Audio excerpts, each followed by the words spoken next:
Hey kids, this is Ivan. How you doing? I'm trying not to make this video too frickin' long and too rambly because this might be the 8th time I've done it, but got notes all behind the laptop because I've been thinking about a bunch of stuff.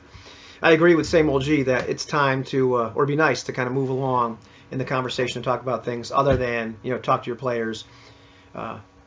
What game you play matters. You play the right game and don't be a jerk. So hopefully we're gonna talk a little bit more about other ways to get better at role-playing game, or wherever the discussion ends up. But I like what Nolan Inquisitor said in a comment to him earlier on in the series he did. Having the right people probably might be rule 0. And Same Old G kind of lumped that into talk to your players. But I like this idea. That's kind of like the devil's advocate. To have the right people.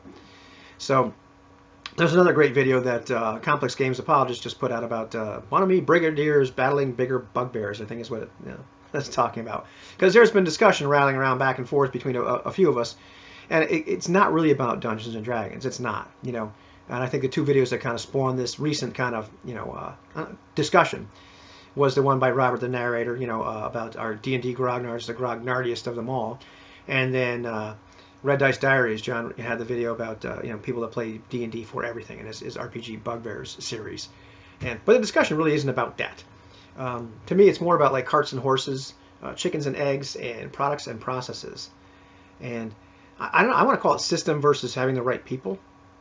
And I don't necessarily want to call it system versus your end state, like genre that you want to get to.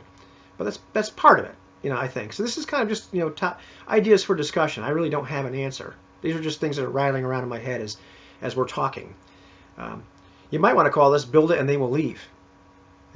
Build and they will come, sure, but you can build it and they will leave. I believe it's incredibly important to have the right people at the table when you have an idea. Because to me, my algorithm is always like, where do I want to go? What's the best vehicle?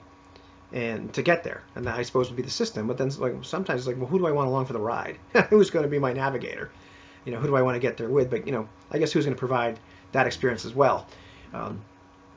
Complex Games Apologist has this thing he said in his video about the unexpected or expected effects of a system that lead to the genre, the intended or accidental genre that you get to. Runeslinger talks about genre being rule 0, and part of it, if I'm understanding his concept right, is there's a genre that you're shooting for, but then there's also the one that shows up for dinner, and that's a product of quite a few things, not just your intent, not just the people, not just the system, but about a whole bunch of stuff. But some of those questions I had as we're talking about the system matters is, does system matter more than the people that are playing? At what point does game designer skill, because we're talking about the system, at what point does game designer skill and creativity and intent trump game master and player skill, creativity, and intent? At what point does the system render the game master and even the players unnecessary? Are we simply providing dialogue for the system if the system is that good, if it can do everything to get us where we want to go? Are we just providing dialogue? Just like Runeslinger talked about, how frustrating it is to be a player that's just providing dialogue for a game master who has clearly stepped over the boundaries, in terms of being narratively intrusive. So, and also, here's another big question for me is, we talk about processes and products. They talk about that in business and other kind of team building exercises and whatever kind of organization you're in. The process, the system, are we placing that on a higher level than the product, which is the genre, this area I want to get to, getting on the wire, whatever you're going to call it? And sometimes I think we do, sometimes by accident. For me, what system I choose, what game I choose, or if I hack one, which, and there's only a few that I'll actually hack. The question is, what are you unwilling to gloss over? Via roleplay and narration and GM rulings, what do you want to actually have systems for? What do you want to focus on mechanically, or have the system revolve around? And those sound like the same question, but sometimes they are not. And to me, sometimes it's clear that sometimes people get in the way of getting to where you want to go. Wrong people, just different expectations, etc. Sometimes system gets in the way, wrong system. However, sometimes I posit that even the right system will get in the way. Sometimes you finally find this outcome, or this, not even outcome, but everybody kind of is on the same page. Maybe you've role played it, maybe you've narrated it, maybe there's things seem reasonable, but there's still dice to be rolled. And it's funny. I'm gonna get rocks thrown at me about this because I had a whole list of things of what is a game like D&D do and versus like what's on the opposite end of the spectrum. And one of them I put down is it focuses on rules to handle physical things that you can't role play, versus rules to handle things that you probably could role play, but it has rules and subsystems for all of that. It's like something like political machinations or whatever, social stuff. And it's that whole idea of like you're playing cops and robbers with your friend Jimmy, and he says I shot you, and you said no, you didn't. And I feel the rocks being thrown at my way already. But the idea, okay, well now you have this mechanical you have this die roll or something that determines success or failure, or grades of success or failure. This is not a video about D&D, and it's really not. But at some point, to me, those kind of things are necessary in a game if you're going to have some kind of physical altercation. Perhaps you might need those mechanical rules. But then there's other situations like, do you really want to have systems for those other non-mechanical things? I mean, if you do, I'm not saying those are bad. I'm not saying those are bad at all. So I'll just kind of drop that line of thought, but just kind of let it hang out there. It's funny if you want a quantum mechanics example, because complex games apologist, he does like a quantum mechanics example.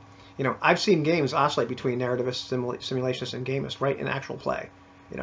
I'll be playing a game, and then at some point we are being very simulationist.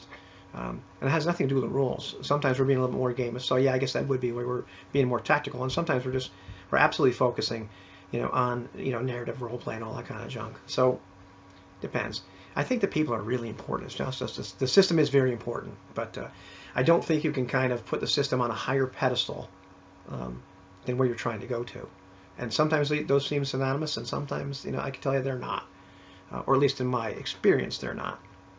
And just for fun, I'm going to go down this list here that I wrote, and it has nothing to do with D&D. It's just these are the way D&D handles something is on one end of the spectrum. Because in my mind, there's not that many things you can do. I mean, you can create combine it in all kinds of different ways, so you can make a whole bunch of different systems.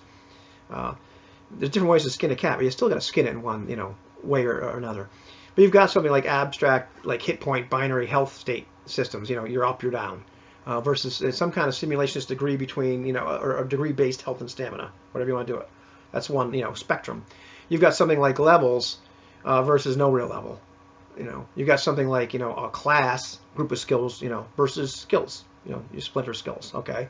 Focus on something like combat rules, where you focus on other domains. The one I already talked about, already focus on rules that are just physical. You'll get arrested, or you'll hurt each other, or hurt yourself. trying to simulate these versus something that's more rules based on for things that you might be able to role play through.